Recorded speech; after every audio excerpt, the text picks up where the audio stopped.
നമുക്ക് നേരത്തെ റാന്നിയിലൊക്കെ കുട്ടവഞ്ചിയൊക്കെ ഇറക്കിയാണ് ആളുകളെ പരമാവധി വീടുകളിൽ നിന്നൊക്കെ രക്ഷിച്ച് സുരക്ഷിതമായ സ്ഥലങ്ങളിലേക്ക് കൊണ്ടുവന്നത്. അവിടെ നിന്നും നിതിൻ തോമസ് കൂടി ചേരുന്നുണ്ട്. നിതിൻ, ഇപ്പോൾ റാന്നി മേഖലയിൽ കനത്ത മഴയുണ്ടോ? ഈ കുട്ടവഞ്ചിയൊക്കെ ഇറക്കി പരമാവധി ആളുകളെയൊക്കെ രക്ഷപ്പെടുത്തിയിരുന്നു. ഇനി അങ്ങനെ ആരെങ്കിലും വീടുകളിൽ കുടുങ്ങിക്കിടക്കുന്നുണ്ടോ? ഇപ്പോൾ തൽക്കാലം ഒരു ആളുകളെ പാർപ്പിക്കാനുള്ള സ്ഥലങ്ങൾ അത് സ്കൂളുകളൊക്കെ കേന്ദ്രീകരിച്ചാണോ ഒരുക്കിയിരിക്കുന്നത്? തീർച്ചയായിട്ടും സ്കൂളുകൾ കേന്ദ്രീകരിച്ചും തദ്ദേശ സ്ഥാപനങ്ങളുടെ സ്ഥലങ്ങളൊക്കെ കേന്ദ്രീകരിച്ചും പൂർണ്ണമായിട്ടും ആളുകളെ മാറ്റി പാർപ്പിക്കാനുള്ള സൗകര്യങ്ങൾ പഞ്ചായത്ത് അടിസ്ഥാനത്തിലും അതുപോലെ തന്നെ MLA ഒക്കെ നേരിട്ടും ജില്ലാ ഭരണകൂടവും അതിൽ കൃത്യമായ രീതിയിൽ കൃത്യമായ സമയത്ത് തന്നെ സുരക്ഷാ ക്രമീകരണങ്ങളൊക്കെ തന്നെ വലിയ തോതിൽ ഒരുക്കിയിരുന്നു.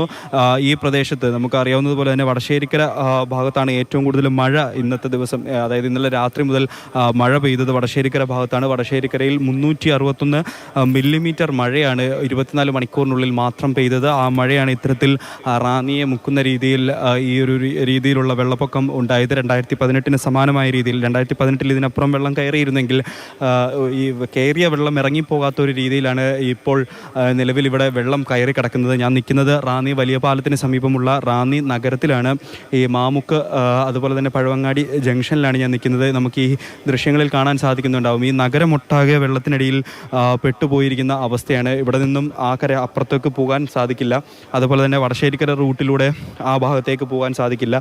എല്ലാ രീതിയിലും ഇതിന് ചുറ്റും വെള്ളം നിറഞ്ഞ് നിൽക്കുകയാണ്. ഇപ്പോൾ രഘു സൂചിപ്പിച്ചതുപോലെ തന്നെ ഇവിടെ നിന്ന് ആറന്മുളയിൽ വെള്ളം കയറി തുടങ്ങി സത്രക്കടവിലൊക്കെ തന്നെ ഇവിടെ നിന്നുള്ള വെള്ളം ഇറങ്ങി അവിടേക്ക് എത്തിയിട്ടില്ല. ഇനി അവിടേക്ക് എത്തുമ്പോൾ അവിടെ വീണ്ടും ഒരുപക്ഷെ വെള്ളം അവിടെ വീണ്ടും കയറുമായി ഈ സത്രക്കടവിലൊക്കെ വീണ്ടും വെള്ളം ഉയരാനുള്ള സാധ്യതയുണ്ട്. ഇവിടെ നിന്ന് ഇപ്പോൾ വെള്ളം വലിയുന്ന ഒരു പ്രവണതയാണ് നമുക്ക് നിലവിൽ കാണാനുള്ളത്. കാരണം ഈ ഞാൻ രാവിലെ വരുന്ന സമയത്ത് ഉണ്ടായിരുന്നതിനേക്കാൾ വെള്ളം കൂടിയിട്ടുണ്ടെങ്കിലും നിലവിൽ ഇപ്പോൾ ഇവിടെ നഗരത്തിലാണെങ്കിൽ തന്നെ വണ്ടി വലിച്ചുകൊണ്ട് വരുന്നു. വേസ്റ്റ് ഒഴുകി വന്നതുമുണ്ട്. അതുപോലെ തന്നെ ഈ പ്രദേശങ്ങളിലൊക്കെ തന്നെ ഇഷ്ടം പോലെ കടകളാണ്.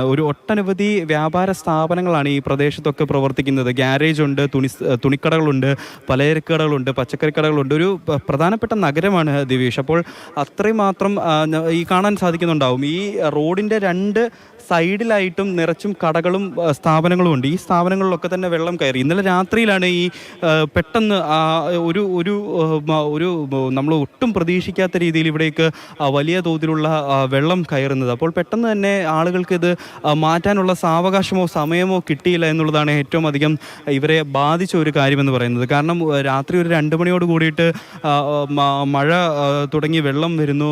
5 മണി ആയപ്പോഴത്തേക്കും വെള്ളം പമ്പയാർ കവിഞ്ഞ് വെള്ളമില്ലാതിരുന്ന പമ്പയാർ കവിഞ്ഞ് വെള്ളം നഗരത്തിലേക്ക് കയറുന്നു. ആളുകൾക്ക് ഒരു സുരക്ഷാ പ്രവർത്തനങ്ങളോ ഒന്നും ചെയ്യാൻ സാധിക്കുന്നില്ല. അങ്ങനെയുള്ള ഒരു സാഹചര്യം വന്നതോടുകൂടിയിട്ടാണ് ഇവിടെ ഇത്രയധികം പ്രശ്നങ്ങൾ രൂക്ഷമായത്. അതുകൊണ്ട് തന്നെയാണ് ഈ സാധനങ്ങൾ ഇപ്പം നമുക്ക് കാണാൻ സാധിക്കുന്നത്. വണ്ടിയൊക്കെ വലിച്ചുകൊണ്ട് വരുന്നുണ്ട്. വണ്ടികൾ മാറ്റാനോ അല്ലെങ്കിൽ സാധനങ്ങൾ മാറ്റാനോ ഒന്നും തന്നെ ഒരു സമയം ഈ ബന്ധപ്പെട്ടവർക്കോ ആളുകൾക്കോ കിട്ടിയില്ല എന്നുള്ളതാണ് പ്രശ്നമായി അല്ലെങ്കിൽ ഒരു പ്രശ്നമായിട്ട് ഉണ്ടായത്. അതിനെ തുടർന്നാണ് ഇത്രയധികം പ്രശ്നം അതിരൂക്ഷമായത്. എന്തായാലും ഇപ്പോൾ നിലവിൽ ഇവിടുത്തെ ആളുകളെയൊക്കെ തന്നെ വള്ളങ്ങൾ ഉപയോഗിച്ചും കുട്ടവഞ്ചികൾ ഉപയോഗിച്ചും അതുപോലെ തന്നെ ഫയർഫോഴ്സിൻ്റെ ഡിങ്കി ബോട്ടുകളൊക്കെ ഉപയോഗിച്ച് ആളുകളെ കരയ്ക്ക് പരമാവധി എത്തിച്ചിട്ടുണ്ട്. ഇനി കുറച്ച് ആളുകൾ മാത്രമേ ഉള്ളൂ. അവർ സുരക്ഷിതമായിട്ടിരിക്കുകയാണ്. ആർക്കും ആളപായമോ കാര്യങ്ങളോ ഒന്നും തന്നെ ഉണ്ടായില്ല. പ്രധാനമായിട്ടും വടശ്ശേരിക്കരയിൽ ഉണ്ടായ മഴയാണ് പ്രശ്നമായി മാറിയത്. അതുപോലെ തന്നെ കോന്നിയിൽ 2 ഭാഗത്ത് ഉരുൾപൊട്ടലിന് സമാനമായി മണ്ണിടിച്ചിലുണ്ടായി. ഉരുൾപൊട്ടലാണോ എന്ന് നമ്മൾ ജില്ലാ കളക്ടറോടും ജില്ലാ ഭരണകൂടത്തോടും ചോദിച്ചപ്പോൾ ഉരുൾപൊട്ടലിന് സമാനമായ രീതിയിലുള്ള മണ്ണിടിച്ചിലാണ് ഉണ്ടായത്. ആ മണ്ണും ഈ പമ്പയാറ് അതുപോലെ തന്നെ കക്കട്ടയാറ് തുടങ്ങിയ മേഖലകളിലേക്ക് കുത്തിയൊലിച്ച് വരുന്ന ഒരു സാഹചര്യം ഉണ്ടായി. ഇപ്പോൾ ഞാൻ നിൽക്കുന്നതിൻ്റെ തൊട്ട് മുകളിൽ വെച്ചിട്ട് ഗതാഗതം പൂർണ്ണമായിട്ടും പോലീസ് തടഞ്ഞു വെച്ചിരിക്കുകയാണ്. അവിടുന്ന് ആളുകളെ ഇപ്പുറത്തേക്ക് കടത്തിവിടില്ല. പൂർണ്ണമായിട്ടും തടഞ്ഞു വെച്ചിരിക്കുകയാണ്. വാഹനങ്ങളൊക്കെ അപ്പുറത്തൂടെ പത്തനംതിട്ടയ്ക്ക് പോവുകയെ നിവർത്തിയുള്ളൂ. കാരണം ഈ ഭാഗത്തൂടെ ഗതാഗതം യോഗ്യമല്ല. മന്ദിരംപടി വഴി പോവുകയാണെങ്കിൽ മന്ദിരംപടി വഴി വടശ്ശേരിക്കരയ്ക്ക് പോകാൻ സാധിക്കില്ല. അവിടെയും വെള്ളം അവിടെയും വെള്ളം കെട്ടിക്കിടക്കുന്ന ഒരു അവസ്ഥയാണ്, അതുവഴിയും പോവില്ല. അത്തരത്തിലുള്ള ഒരു സാഹചര്യമാണ് നിലവിൽ റാന്നിയിലുള്ളത്. ഒരു 4-5 മണിക്കൂറെങ്കിലും എടുത്ത് ഈ വെള്ളം താന്നെങ്കിൽ മാത്രമേ ഇതിനൊരു ശാശ്വത പരിഹാരം റാന്നിയിൽ ഉണ്ടാവുകയുള്ളൂ. ആ സമയം അത്രയും മഴ പെയ്യാതെയും ഇരിക്കണം. മഴ പട്ടണമാകെ വെള്ളത്തിൽ മുങ്ങിയ അവസ്ഥയാണ്. വാഹനങ്ങളൊക്കെ ആളുകൾ കയറ് കെട്ടി വലിച്ച് സുരക്ഷിത സ്ഥലങ്ങളിലേക്ക് മാറ്റാനുള്ള എത്ര വലിയ സാമ്പത്തിക നഷ്ടമാണ് പലയിടങ്ങളിലും ഉണ്ടായിരിക്കുന്നതാണ്. ഇപ്പോൾ കടകളിലും വീടുകളിലും ഒക്കെ വെള്ളം കയറിയിട്ടുണ്ട്. ഏകദേശം ഒരു കുറച്ച് സമയമാണ് ആളുകൾക്ക് ഒരുപക്ഷെ ഇതെല്ലാം മാറ്റാൻ കഴിഞ്ഞിട്ടുള്ള. ആളുകൾക്കൊക്കെ സുരക്ഷിതമായ സ്ഥലങ്ങളിലേക്ക് മാറാൻ കഴിഞ്ഞെങ്കിലും നമ്മുടെ വിലപിടിപ്പുള്ള പല സാധനങ്ങളും വീടുകളിലുണ്ട്. അതൊക്കെ അങ്ങനെ പൂർണ്ണമായി മാറ്റാൻ കഴിഞ്ഞിട്ടില്ല. വലിയ നാശനഷ്ടങ്ങൾ അല്ലെങ്കിൽ സാമ്പത്തിക നഷ്ടം ആളുകളെ സംബന്ധിച്ചുണ്ടാകുന്നു ഈ ഒറ്റ രാത്രി കൊണ്ട് എന്നതാണ് ഏറ്റവും പ്രധാനപ്പെട്ട കാര്യം.